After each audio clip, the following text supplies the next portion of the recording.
대한민국 스포츠의 최근의 추세로는 금메달 5개, 종합순위 선수들이 금메달 5개라는 소극적인 목표. 1976년 몬트리올 올림픽 이후 48년 만에 최소 규모인 144명의 선수단.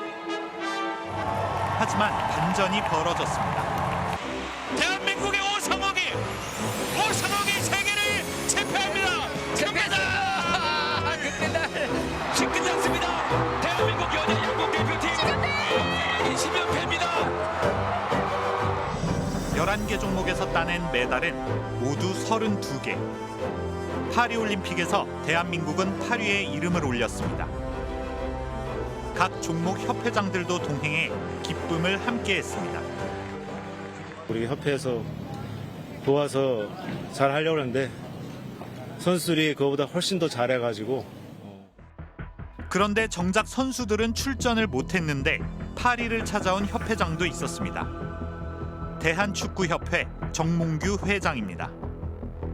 피파의 잔니 인판티노 회장을 만나 자서전을 선물했습니다. Our fan base is expanding tremendously to just traditionally football is a 30, 40, 50s men's sports. But now we have so much fan from the lady. 지난 4월 올림픽 출전의 관문이었던 23세 이하 아시안컵 8강전에서 대표팀은 피파 랭킹이 우리보다 100단계 이상 낮은 인도네시아에 패배했습니다. 40년 만에 올림픽 출전 실패. 대한축구협회가 공식 사과문을 낼 만큼 충격적인 일이었습니다. 협회는 대표팀 운영 체계를 면밀히 검토하고 개선 방안을 찾겠다면서 공석이었던 국가대표팀 감독 선임도 잘 마무리하겠다고 약속했습니다. 하지만 감독 선임 절차에서도 논란이 불거지며 대한축구협회 감사와 해체를 요구하는 국민동의 청원은 5만 명을 돌파했습니다. 정 회장이 파리를 방문하기 약 일주일 전이었습니다. 지금 국민들이 또 축구 팬들이 얼마나 분노하고 있고 이 부분에 대해서 문제 제기를 하고 있다는 거에 대해서 야 이분은 욕을 먹으려고 정말 애를 쓰시나? 이 타이밍에 이걸 내다니 그랬는데 제가 볼 때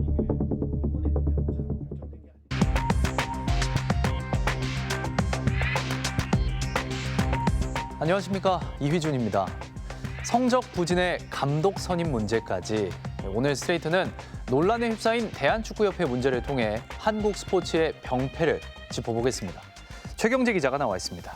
최 기자, 얼마 전에 홍명보 감독이 국가대표팀 감독에 선임되면서 축구 팬들이 굉장히 분노를 하고 있습니다. 네, 표면적으로는 석연치 않은 선임 과정에 대한 불만처럼 보이는데요. 자세히 들여다보면 그동안 쌓인 축구 행정에 대한 불신이 터졌다고 볼 수 있습니다. 지난달 10일 울산 문수 월드컵 경기장.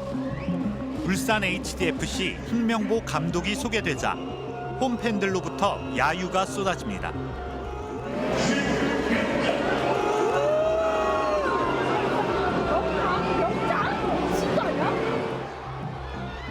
관중석에는 축구협회를 위한 MB의 통큰 수락, 거짓말쟁이 런명보, 피노키옹이란 조롱 섞인 현수막이 가득합니다.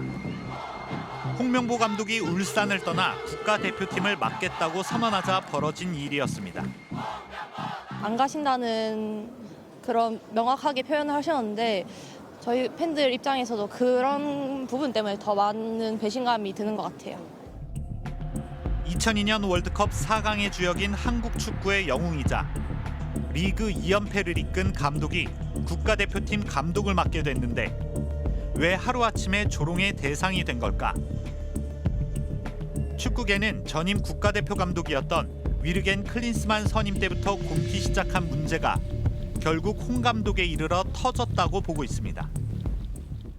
독단적인 결정에 의해서 국대 감독이라고 하는 굉장히 중요한 포지션이 결정됐고 그 외에 이 위험성을 감지하고 미리 막아낼 수 있는 다양한 시스템을 완전히 마비시킨 채 한 사람의 결정으로 갔다라는 것들이 그 문제의 본질이기 때문에 1994년 미국 월드컵 한국과 독일의 경기. 클린스만 감독과 홍명보 감독이 현역으로 맞붙은 경기입니다. 오른발로 공을 가볍게 띄운 뒤 돌아서며 왼발 발리슛으로 선제골을 터뜨린 독일의 스트라이커. 바로 클린스만 감독입니다.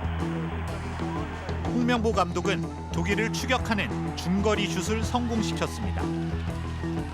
클린스만은 1990년 월드컵 우승을 이끄는 등 8, 90년대 세계 최강 독일 축구를 대표하는 스트라이커였습니다. 하지만 감독으로서의 평가는 딴판이었습니다. 독일 분데스리가의 명문 바이에른 뮌헨 역사상 최악의 감독으로 꼽히는가 하면 헤르타 BSC에선 70여일 만에 페이스북으로 감독직 사퇴를 발표하는 등 여러 논란을 일으켰습니다. Dem Club zu sagen, dass ich nicht weitermache als Cheftrainer, die Art und Weise. 그래서 월드컵 16강을 이끈 파울루 벤투 감독의 후임으로 클린스만 감독이 온다고 할 때부터 의문부호는 쫓아왔습니다. 그리고 이 의문부호는 곧 현실이 됐습니다. 올해 초 열린 카타르 아시안컵 축구대회. 잉글랜드 프리미어리그 토트넘의 주장이자 리그 득점왕에도 올랐던 손흥민. 같은 리그에서 두 자릿수 득점을 기록한 황희찬. 은바페 등과 프랑스 명문 PSG의 공격 라인을 구축했던 이강인. 소속팀의 이탈리아 세리에 A 우승을 이끌고 독일 바이에른 뮌헨으로 이적한 김민재 등 어느 때보다 재능 있는 선수들이 대표팀에 승선했습니다. 64년 만의 우승이 목표였습니다. So absolutely. I mean, if you are not doing well, then you should be questioned. Absolutely. 하지만 결과는 처참했습니다. 피파 랭킹 87위 요르단과의 4강전. 강한 압박에 대표팀은 골문을 향하는 유효 슈팅을 하나도 기록하지 못했습니다. 패스 실수로 힘없이 골대문을 열어줬습니다. 경기 결과는 2대0. 대표팀의 참패였습니다. 뭐라고 말씀드려야 될지를 정말 모르겠고 너무 죄송하고 또 선수들은 그 와중에서 정말 최선을 다했는데 I'm sure there'll be people in Korea will be demanding that you resign or are sacked. I'm not planning to do anything. I plan to analyze this tournament, go with the team back to Korea, and then. 이런 가운데 요르단전 전날 식당에서 있었던 손흥민과 이강인 선수의 갈등이 폭로됐습니다. 감독의 팀 관리에 큰 문제가 있었다는 게 드러난 겁니다. 국민들을 무시하는 것 같다.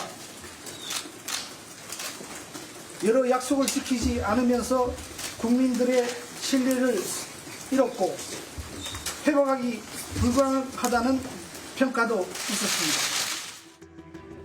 결국 클린스만 감독은 1년도 안 돼 경질됐습니다. 그렇지만 클린스만 감독은 남은 계약 기간 2년 5개월에 대한 위약금 70억 원을 챙긴 것으로 알려졌습니다. 위약금 재테크죠. 그러면 왜 데려왔을까라고 봤을 때 그러니까 무능력은 일단 그런 걸 왜 못 걸렀을까냐 무능력인데 그러면 왜 못 거르지 못했지? 해봐야죠. 거르지 못한 이유는 거르지 못한 힘이 눌렀겠죠. 전문가들의 이야기를 들어보면 클린스만 감독 선임 때의 문제점이 이번에도 반복됐다고 지적하는 것 같습니다. 네, 오랜 기간 지도자 자리에서 멀어져 있었던 데다 감독으로서의 자질도 의심받던 클린스만이 어떤 과정을 거쳐 우리나라 국가대표팀 감독을 맡게 된 건지 되짚어봤습니다. 아시안컵이 한창 진행 중이던 지난 1월 공개된 클린스만과 독일 대표 주간지 슈피겔과의 인터뷰입니다. 카타르 월드컵 현장에서 정몽규 회장을 만났다고 했습니다. 당시 클린스만은 감독을 찾고 있느냐고 농담 삼아 물었는데 정 회장이 진심이냐며 매우 진지하게 받아들였고 다음 날 도하의 한 호텔 카페에서 만나 이런저런 이야기를 나눴다고 했습니다. 이후 실제로 몇 주 뒤 정 회장에게 전화가 왔다며 모든 일이 농담으로 시작됐다고 덧붙였습니다. 하지만 정 회장은 전력강화위원회가 정한 우선순위에 따라 감독을 선임했다고 밝혔습니다. 사실 그 벤투 감독 선임 때와 같이 똑같은 프로세스로 진행했고 61명에서 23명으로 좁혀지다가 최종적으로 뮬러 위원장이 5명을 대상으로 우선순위를 정했었습니다. 그리고 그 우선순위 1, 2번 2명을 2차 면접을 진행했습니다. 그리고 최종적으로 클린스만을 결정했었습니다. 정말 벤투 감독 선임 때와 똑같은 프로세스를 밟았을까? 국가대표 감독 선정의 중추인 축구협회 전력강화위원회. 당시 김판곤 전력강화위원장은 감독 후보군 선정 과정이나 벤투 감독과의 면접 내용 등을 투명하게 공개했습니다. 공격이 다소 창의적이지 않지 않는가라는 위원장의 다소 도발적인 질문에도 빌드업에서 어떻게 상대를 끌어내서 공간을 만들며 리그 우승 경험, 월드컵 예선 통과 경험 등 명확한 기준을 세우고 전력강화위원들이 의견을 공유했습니다.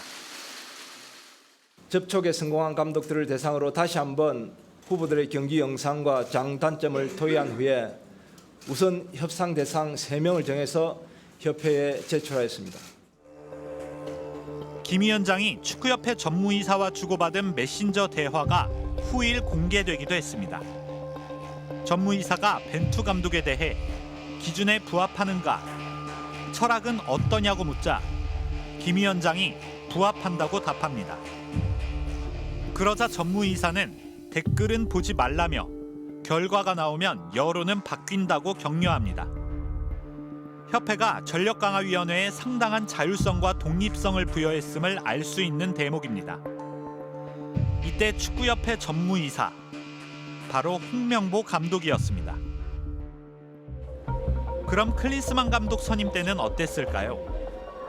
스트레이트가 접촉한 당시 전력강화위원들은 실제 분위기는 벤투 감독 선임 때와 사뭇 달랐다고 반박했습니다. 마이크 밀러 당시 전력강화위원장이 사실상 결과를 통보해왔다는 겁니다. 발표 30분 전에 통보. 후보에 대해서 우리가 평가를 하고 선정에 대해서 관여한 건 전혀 없습니다. 아예 절차도 없었고 후보도 저희들은 본 적도 없고 클린스만 하나 놓고 그 안에서 행정을 그런 식으로 한 거예요. 그 한 사람을 위해서 그 회의를 형식적으로 한 거예요. 이미 세팅이 된 상황에서 시작이 회의가 됐죠. 이것저것 다 빼고 선임이 먼저 됐죠. 클린스만 감독 경지를 발표하는 자리에서 정 회장은 새롭게 전력강화위원회를 구성해 대표팀을 재정비할 차기 감독 선임 작업을 맡기겠다고 밝혔습니다. 새로운 전력강화위원회를 구성하고 위원장을 선임해 진행하겠습니다. 차기 그 대표팀 감독에 관해서는 국적이나 아니면 그런 거에 대해서는 아직 상의된 바 없고, 그리고 전력강화위원장이 구성해가지고 조속히 그 대표팀 감독을 선임할 예정입니다. 하지만 축구계는 더 이상 의구심을 감추지 못했습니다. 전력강화위원회라는 게 축구인 집단이거든요. 전문가거든요. 그분들이 모든 감독을 회의에서 결정을 하면 그거를 존중하고 그거를 협회에서 인정을 해줘야 되는데, 이제는 아무리 좋은 감독을 선임을 해도 협회장을 눈치를 보게 돼 있고. 벤투 감독 선임 과정과 클린스만 감독 선임 과정이 똑같았다는 설명을 그대로 받아들이기는 좀 힘들어 보입니다. 네, 이에 대해 축구협회는 전력강화위원회가 일정 배수의 후보자를 협회에 전달하면 행정 파트에서 협상을 진행해 계약 과정을 마무리했다는 뜻이라고 설명했습니다. 그러면서 최종적으로 선임된 감독에 대한 사항을 전력강화위원들과 공유해야 한다는 규정은 없다고 부연했습니다. 그렇다면 홍명보 감독 선임 과정은 어땠습니까?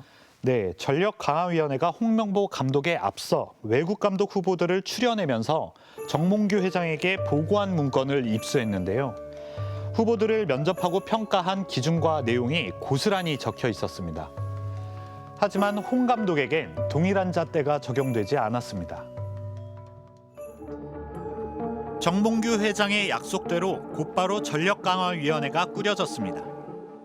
이번 감독 선임에 있어서는 고수로 그냥 이렇게 해서 외부의 압력에 의해서 이런 어떤 그 결정을 하는 것은 절대 없을 거라고 제가 분명히 말씀을 드렸습니다. 그럼에도 불구하고 시작부터 국내파 감독 내정설이 고개를 들었습니다. 무슨 이유에서인지 신임 감독 선임은 자꾸 늦어졌고 감독 공백 3개월이 넘어가던 시점 정혜성 전력강화위원장이 전격 사의를 표명했습니다. 홍명보 감독도 현재의 축구협회를 강하게 비판했습니다. 과연 이 시점에 왜 우리가 이 대표팀 감독을 뽑아야 되는지 근본적인 이유를 생각하면 클린스만 뽑은 그 전 과정 그리고 그 후에 일어났던 문제들 이런 것들이 우리 대한축구협회에서 과연 얼마만큼 학습이 되어 있냐. 그런데 일주일 뒤 홍명보 감독이 국가대표 감독으로 결정됐다는 발표가 나옵니다. 전력강화위원들도 언론을 통해 이 사실을 알게 됐습니다. 저 홍명보 감독으로 발표됐는데. 어? 진짜로? 아 설마. 야. 저 5개월이 너무 아쉽고 안타깝고 그리고 뭐라 해야 할까? 진짜 허무해요. 일주일 전만 해도 국가대표팀에 갈 일이 없을 거라던 홍 감독. 저희 스탠스는 항상 같았으니까 뭐 우리 팬들이 그렇게 걱정하지 않으셔도 저는 될 거라고 생각합니다. 하지만 느닷없이 마음을 바꿨습니다. 저는 저를 버렸습니다. 이제 저는 없습니다. 대한민국 축구밖에 없습니다. 그게 제가 우리 팬들한테 가지 안 된다고 얘기했던 부분에 제가 마음을 바꾼 상황입니다. 약 5개월의 시간, 무슨 일이 있었던 걸까? 스트레이트는 전력강화위원회의 문건을 확인했습니다. 남자 국가대표팀 감독 후보 브리핑. 7박 8일 동안 5개국을 방문해 외국인 감독을 만난 기록이 남아 있습니다. 1순위로 접촉한 인물은 미국의 제시 마시. 유럽 빅리그 감독 출신입니다. 4월 18일 영국 런던에서 진행된 4시간 반에 걸친 면접에서 마시는 한국 대표팀의 아시안컵 경기를 분석한 영상을 보여주는 의욕을 보였습니다. 사흘 뒤에는 카타르 도하에서 이라크 대표팀 감독인 헤수스 카사스도 만났습니다. 평가는 구체적이었습니다. 경력과 경험, 소통, 게임 모델 등 총 9가지 항목에 문화나 직무 적합도 같은 정성평가 항목도 담겼습니다. 두 감독은 모두 대한민국 축구 수준을 한층 끌어올릴 수 있을 것이란 긍정적 평가를 받았습니다. 지난 4월 말 정혜성 전력강화위원장은 이 내용을 정몽규 축구협회장에게 직접 보고했습니다. 제시마 씨는 현 대표팀에 가장 맞는 사람이라고 제가 생각이 들고 이미 다른 데도 있는데 나는 한국이다. 이런 이야기를 했기 때문에 나는 당연히 어느 정도 그 서로의 접점을 잘 맞추면 될 줄 알았죠. 이후에 구체적 일정까지 잡혀 있었습니다. 5월 8일 오전 중 최종 계약을 맺는 게 목표였습니다. 그런데 실무 협상에서 일이 꼬였습니다. 축구협회 행정 관련 부서에서 세금과 국내 거주 문제 등을 두고 세부 조건을 조율하던 중 협상이 결렬된 겁니다. 모든 게 원점으로 돌아간 상황. 전력강화위원회는 다시 세 사람을 감독 후보로 추렸습니다. 다비드 바그너와 거스 포옙, 그리고 홍명보입니다. 그런데 이때 정혜성 위원장이 사임하는 돌발 상황이 벌어집니다. 전력강화위원 10명 중 5명도 그만뒀습니다. 위원들은 스트레이트에 위원회가 감독을 추천만 할 뿐 권한이 없어 무력했다. 위원회가 원하는 방향대로 진행되는 일이 거의 없었다고 털어놨습니다. 정혜성 위원장은 스트레이트와의 통화에서 책임지는 자리라 생각했다면서도 사실을 이야기하면 정말 안 될 것 같다며 입을 다물었습니다. 박주호 전 위원은 위원회 내에서도 국내 감독 선임으로 분위기를 조성하는 움직임이 있었다고 폭로하기도 했습니다.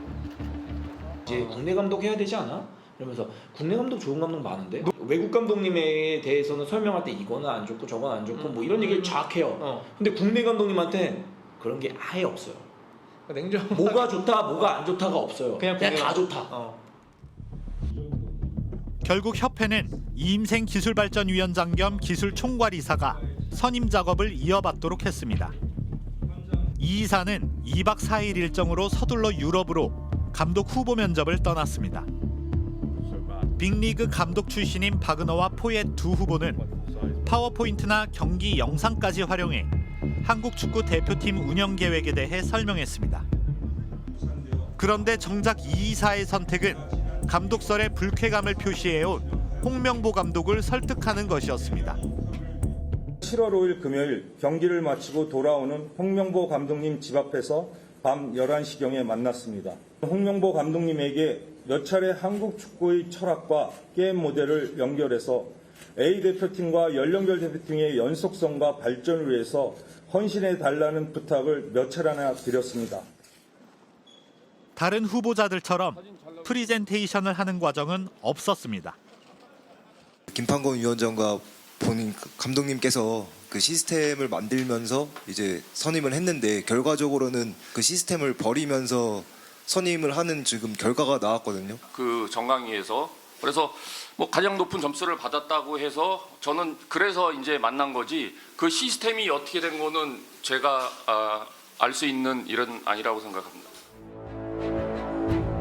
142일의 일정이 마지막 며칠 급박한 결정으로 마무리된 겁니다. 왜 홍명보 감독에게는 문화적 합도, 직무적 합도로 다음과 같이 대여섯 가지가 종합하면 한 10몇 가지가 우리가 한번 제시될 텐데 오늘 이렇게 만났으니까 한 3일, 4일 후에 이걸 같이 PT했으면 좋겠다. 그래서 정확하게 한번 들어보고 싶다. 이렇게 왜 하지 않았는가? 저는 거기에 대해서 의문을 제기합니다. 이 과정에 대해 이임생 이사는 사퇴하지 않은 전력강화위원 5명의 동의를 받아 감독 추천 업무를 이어갔다고 했습니다. 정 회장의 간섭도 없었다고 강조했습니다. 회장님이 저에게 모든 권한을 주셨기 때문에 이번 감독 결정은 투명하게 절차대로 제 스스로가 결정을 했습니다. 그런데 축구협회 정관엔 각 분과위원회 위원은 다른 분과위원회 위원을 겸임할 수 없다고 적혀 있습니다. 이임생 기술위원장이 전력강화위원장을 겸임할 수 없다는 뜻입니다. 분과위원은 겸임하지 못한다라고 하는 그 취지에 저촉되는 것이죠. 그런데 협회 해명 자료에는 그러한 이사회가 전력강화위원도 아닌 이임생 이사에게 그런 권한을 부여했다는 어떤 근거도 찾을 수가 없거든요. 또 각 분과위원회는 7인 이상 위원으로 구성한다는 규정도 있습니다. 그 성원을 그대로 된 제적위원회에 들어와서 사실상 거기서 과반수 이상의 동의를 얻어서 홍명보 감독님이 선임하는 게 맞을 거고요. 이렇게 휘뚜루마뚜루 막 번개불에 콩 꺼먹듯이 할 거는 아니었다라고 저는. 이에 대해 축구협회는 이임생 이사가 두 위원장을 겸임하는 것이 아니라 기술본부를 총괄하는 기술총괄 이사로 관련 업무를 진행한 것이라고 밝혔습니다. 또 정혜성 위원장 사임 단계에서 이미 3명의 후보가 압축돼 있었기 때문에 남은 전력강화위원 5명에겐 진행 상황을 공유하고 동의 의견을 확인한 것이라고 설명했습니다. 제 대답이 아니더라도 누구든지 공정하다고 볼 수 없겠죠. 파리올림픽 축구의 진출 실패라든지 그다음에 이번에 감독 선임의 사태까지 해서 정말 어마어마한 일들이 벌어지고 있는데 이게 독립된 하나의 사건이 아니라 협회의 무능력과 무책임, 그러니까 불공정이 계속 만들어내고 있는 하나의 연속된 흐름이거든요. 저는 앞으로 계속 빚어질 거라고 봅니다. 이렇게 잡음이 많다면 이 축구협회 안에 뭔가 본질적인 문제가 있다고 볼 수밖에 없지 않을까요? 정몽규 회장 책임론이 거세게 나오는 이유가 있는 것 같습니다. 네, 정몽규 회장은 12년째 대한축구협회 회장을 맡고 있을 만큼 협회를 꽉 잡고 있습니다. 사퇴 요구가 거세지만 오히려 내년 1월에 있을 회장 선거에서 사선에 도전할 거란 관측도 나오고 있습니다. 클린스만호의 두 번째 평가전이었던 우루과이와의 경기가 열린 지난해 3월 28일 서울 월드컵 경기장. 경기에 앞서 축구협회 이사회가 열린 뒤 기습 발표가 있었습니다. 대한축구협회가 징계를 받은 축구인 100명에 대해 전격 사면 결정을 내린 겁니다. 여기엔 2011년 프로축구 승부 조작에 가담했던 선수 48명도 포함됐습니다. 명분은 카타르 월드컵 16강 진출. 이사회에 가서야 안건을 알게 된 이사들도 있는 등 사면 안건은 졸속으로 통과됐습니다. 붉은 악마와 K리그 팬들의 반발이 거세지자 축구협회는 결국 사흘 만에 사면을 철회했습니다. 이사회에서 침묵했던 이영표, 이동국 등 임원들이 줄줄이 사퇴했습니다. 하지만 정 회장은 자리를 지켰습니다. 다시 한번 한국 축구에 봉사할 수 있는 기회를 주는 것도 한국 축구의 수장으로 쌀 수 있는 소임이라고 여겼습니다. 하지만 결과적으로 그 판단은 사려 깊지 못했습니다.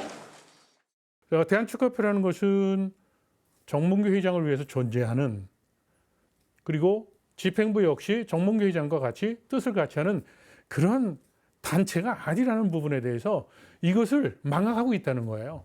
이것이 거듭해서 누적되고 있다는 것이죠.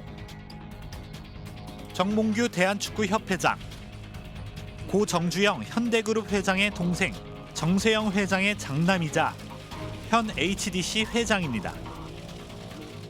2021년 광주 학동 참사, 2022년 광주 아이파크 붕괴 사고로 현대산업개발 회장에서는 물러났지만 그룹 지주사인 HDC 회장직은 유지했습니다.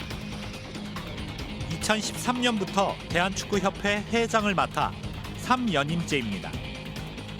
승부조작 사면, 클린스만 감독 선임, 아시안컵과 올림픽 부진, 그리고 홍명보 감독 선임까지. 그때마다 책임론이 나왔지만 내년 1월 협회 회장 선거를 앞두고 4연임에 도전하는 듯한 행보를 이어가고 있습니다. 사퇴할 의향이 없으니 지금 4선에 도전할 생각이십니까? 회장 임기를 4년까지 제한하도록 협회 정관을 바꾼 적이 있습니다. 그런데 그 당시 그 대한체육회와 문체부에서 이 조항을 승인하지 않았었습니다. 그걸로 대답을 가름하겠습니다. 피파 집행위원, 피파 평의회 의원 선거 등에서 낙선했던 정 회장은 지난 5월 아시안축구연맹 총회에서 단독 출마로 집행위원 자리를 꿰찼습니다. 정 회장이 최대 주주인 현대산업개발은 축구협회 공식 파트너사가 됐습니다. 대한체육회 스포츠공정위원회는 연임 횟수를 1회로 제한하고 있는데 국제스포츠기구 임원 진출 시 임원 경력이 필요하거나 재정기여 등이 명확하면 심의를 거쳐 3연임 이상을 할 수 있게 해줍니다. 파리올림픽 기간 정 회장이 인판티노 피파 회장에게 선물한 자서전의 제목은 축구의 시대, 정몽규 축구 30년입니다. 본인의 업적에 대해 점수를 매겨보라고 한다면 10점 만점에 8점이라며 나는 점수에 박한 편이라 8점이면 상당히 높은 점수라고 썼습니다. 승부조작 사면 논란 당시 사퇴하지 않은 것에 대해선 나까지 사퇴하는 건 무책임한 행동이라고 적었고 클린스만 감독에 대해선 부임 초부터 국민 밉상이 됐고 조금만 실수해도 미디어의 극심한 공격을 받았다고 평가했습니다. 자서전을 준비한다든가 파리에 가서 이 회장을 만난다든가 이런 부분들은 사실 즉흥적으로 이루어질 수는 없습니다. 그러니까 오랜 시간 준비를 해왔던 거죠. 축구 팬들, 우리 국민들을 염두하지 않고 본인의 플랜대로 그냥 이끌어 간다? 사실 이게 가장 큰 문제라고 생각합니다. 그러니까 지난해 축구협회의 수익은 1,181억 원. 후원사 수익, 중계료와 입장료가 절반 가까이 차지하지만 정부 보조금이나 스포츠 토토 같은 부표 수익 등으로 매년 수백억 원의 국가 보조금이 들어옵니다. 축구협회 정관은 경영의 투명성을 위하여 중요 정보를 일반 국민들이 알 수 있도록 공시하여야 한다고 규정하고 있습니다. 공시 항목엔 이사회 및 총회 회의록이 포함되어 있습니다. 하지만 자유로운 의사 발언이 보장될 수 있도록 회의록을 외부 공개하지는 않고 있다며 축구협회는 홍명보 감독 선임과 관련한 이사회 회의록 공개를 거부하고 있습니다. 협회 사유화 논란과 불투명한 감독 선임 논란의 최종 책임자인 정몽규 회장의 대답을 듣기 위해 스트레이트는 임원회의가 열리는 날 대한축구협회를 찾아갔습니다. 회의가 끝나자 임원들은 건물 밖으로 나왔지만 정 회장은 끝내 모습을 드러내지 않았습니다. 오늘 그 회의 하시지 않으셨나요?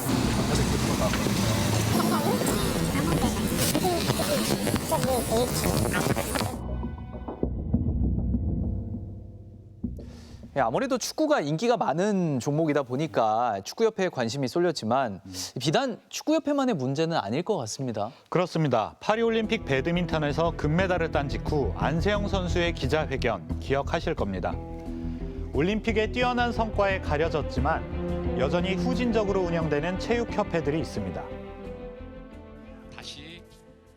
파리올림픽 배드민턴 여자 단식에서 28년 만에 금메달을 가져온 22살 안세영 선수.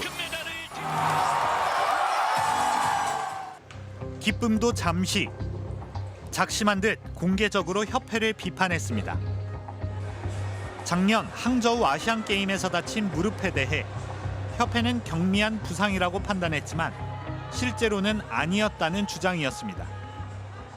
대표팀에 대해서 제가 부상을 겪는 상황과 그런 순간에 너무 많은 실망을 해서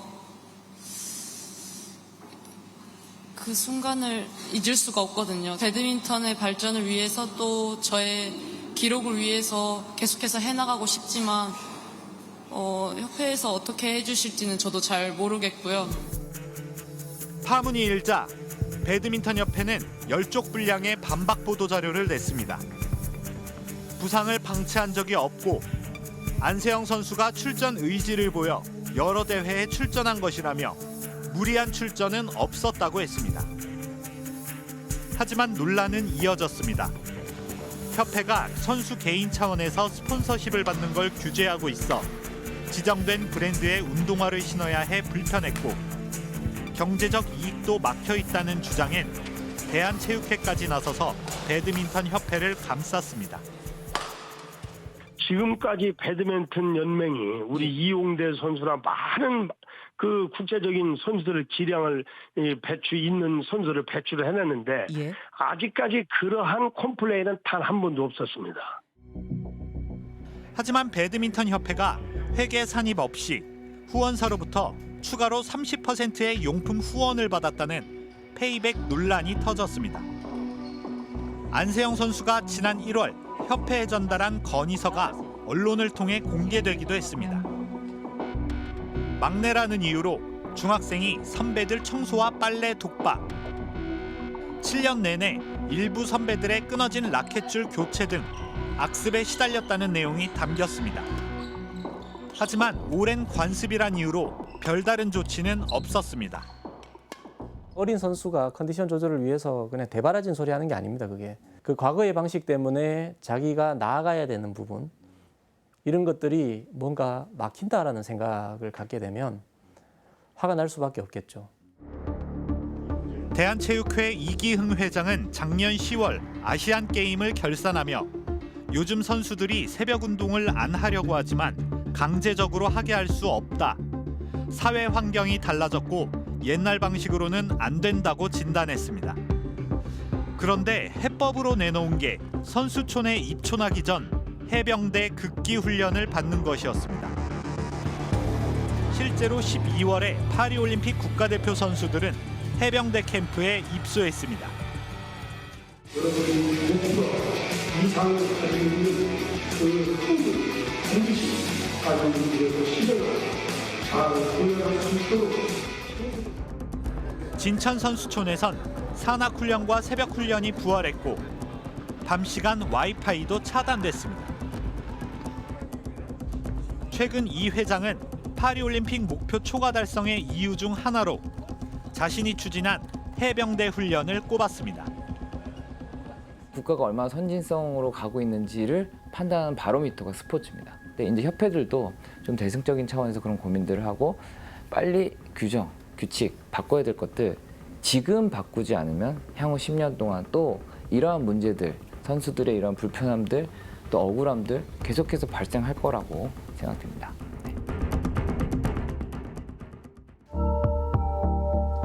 내일 홍명보 감독이 이끄는 축구대표팀 명단이 발표되고 다음 주엔 월드컵 3차 예선이 시작됩니다. 결과가 좋으면 문제는 잊혀질 거라고 생각할 수도 있습니다. 하지만 팬들은 그 과정을 뚜렷하게 기억합니다.